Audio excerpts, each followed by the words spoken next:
Presidente, con su permiso, el permiso de la Asamblea, sea usted bienvenido, señor secretario de Gobernación y los funcionarios que lo acompañan.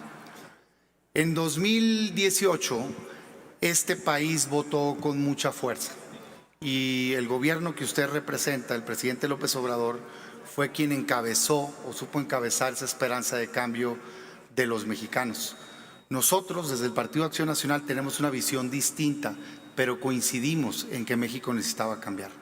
Los mexicanos salieron y votaron hartos de lo que consideraban un país en donde faltaban oportunidades, en donde existía mucha desigualdad, en donde había muchas situaciones que no representaban lo que ellos creían que debe de ser. Yo coincido, nosotros coincidimos. Es por eso que hoy no podemos más que lamentar profundamente el que se haya tirado a la basura esa esperanza de cambio de millones y millones de mexicanos. Tenían la mesa servida, respaldo popular, mayoría en ambas cámaras, toda la fuerza para poder cambiar a este país, pero simple y sencillamente no quisieron. Les ha faltado disposición para cambiar las cosas. ¿Y por qué lo digo? Yo sé que el presidente es muy popular, pero es popular, lo dicen todas las encuestas, por características personales. La ciudadanía le reconoce a él en lo individual características personales. Pero aún en esas encuestas de percepción, ya la percepción de los ciudadanos es negativa frente a los resultados de gobierno. ¿Estás mejor en economía? No. ¿Estás mejor en seguridad? No. ¿Estás mejor en salud? No. ¿Estás mejor en educación? No. La verdad es que ha resultado un fracaso el gobierno que prometió una transformación. Con indicadores en la mano y con profundo respeto, porque se puede diferir y se puede hablar en tanto hables con respeto. Y eso es lo que hoy venimos a hacer aquí, porque este no es un centro de exhibición, es un escenario de rendición de cuentas y al menos nosotros nos tomamos en serio nuestra responsabilidad y nuestra obligación. Con indicadores en la mano en materia económica, pues es brutal la crisis que hemos tenido. Hay 4 motores de la economía: el consumo, la inversión, el gasto público y el comercio exterior, y los 4 se nos apagaron.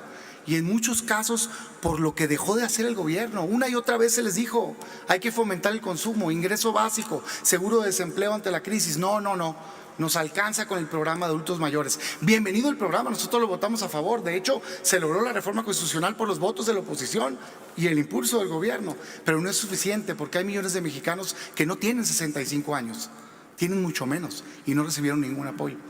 La inversión, que en efecto se cayó con el COVID, se cayó desde antes. Los indicadores ahí están. ¿Por qué? Porque el sector productivo se espantó ante un gobierno que genera incertidumbre y que parece empeñado en confrontar a quienes están generando los empleos en el país. Y no entendiendo que es ahí donde se genera la fuente del alimento y el techo para las familias mexicanas. En materia de gasto público, pues están obsesionados con Pemex, pero en el resto de los estados no hay inversiones productivas que estén generando competitividad. Y así me puedo seguir. Eso nos ha llevado a que hoy, mientras yo estoy aquí parado y hablando con usted, 13 millones de mexicanos tienen una de 3 condiciones: o no tienen empleo, o están subocupados, es decir, tienen menos horas de trabajo y menos días a la semana de trabajo de las que necesitan para sacar adelante a su familia, o tienen disposición de trabajar y no encuentran trabajo en este país de López Obrador, no en el país del pasado neoliberal.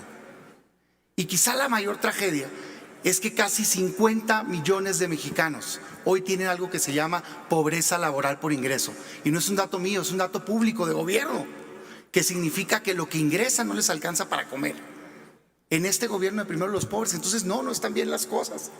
En materia de salud tenemos 35 millones de mexicanos que no tienen acceso a un servicio básico de salud. 35. Y en efecto, no era perfecto este país, había muchas fallas, pero ganaron para cambiar la realidad. Les entregaron un país con 20 millones de mexicanos en esa situación. Hoy tenemos 35. ¿Qué pasó? Hoy anuncian que el IMSS, Bienestar o no sé cómo se llame, ya no estamos para anuncios, estamos para resultados. En educación se empeñaron a la contrarreforma educativa y hoy lo que vemos es niños que han perdido más de un año de educación, un enfoque a una ideología partidista en la educación y un rechazo a todo lo que implique una mejora en la calidad. No es correcto eso. Y el tema quizá más delicado es el de la inseguridad que hoy está debatiéndose aquí. Seguramente conoce la iniciativa que supuestamente presentó los diputados del PRI, que dice el presidente que él presentó.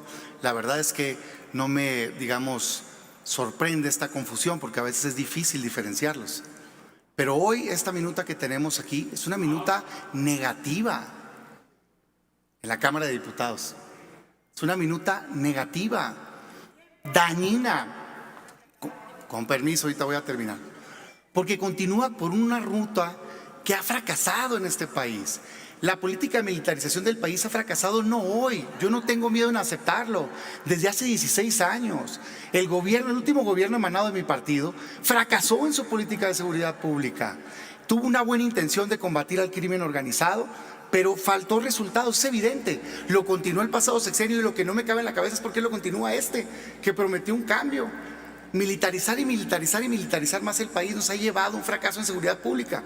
Hoy tenemos más de 120,000 homicidios dolosos, la mayoría a manos del crimen organizado, y no basta con señalar, es que en tal estado, que es de tal color. El crimen organizado, combatirlo es facultad del gobierno federal.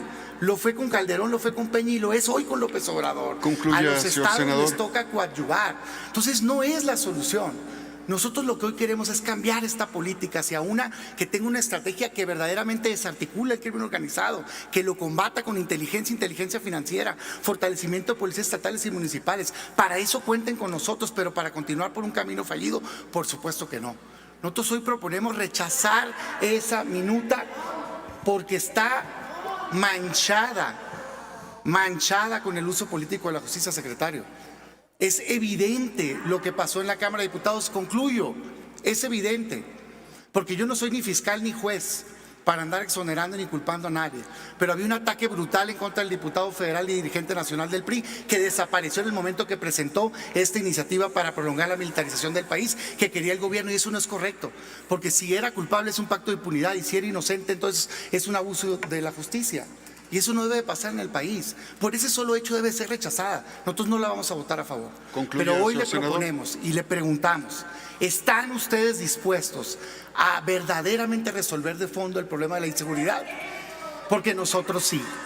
Nosotros vamos a votar en contra, secretario, de esa minuta por ese motivo, y también porque no hay nada que se le pueda redactar, y concluyo, a un transitorio, porque ya la reforma constitucional se dio, decía que era una Guardia Nacional Civil y se hizo militar, al grado que ya cambiaron la ley.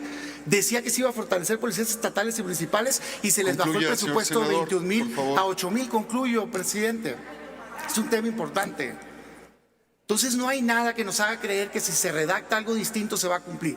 Pero sí tenemos de aquí a marzo del 2024 para hacer un lado ello y abrir un debate nacional de cómo sí cambiar la estrategia de seguridad pública en este país con una estrategia que pueda desarticular el crimen y fortalecer policías estatales y municipales. Y fíjese bien lo que le voy a decir, secretario, y le pregunto, ¿estarían ustedes dispuestos a acabar de una vez por todas con este debate temporal de la participación de las Fuerzas Armadas en México? Hagamos lo que se tiene que hacer. Regulemos en una ley la facultad Concluya, expresa. señor senador, 8 minutos 13 segundos. Concluyo, presidente, concluyo. Aprobemos una facultad expresa y una ley que regule la participación de las Fuerzas Armadas en casos extraordinarios, complementarios, fiscalizados y subordinados a los civiles para siempre.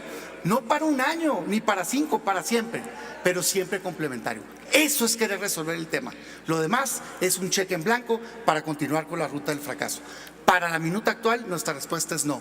Para resolver el problema de seguridad pública de manera permanente, nuestra respuesta es sí. Y la pregunta es, ¿están ustedes dispuestos? Muchas gracias por su tiempo.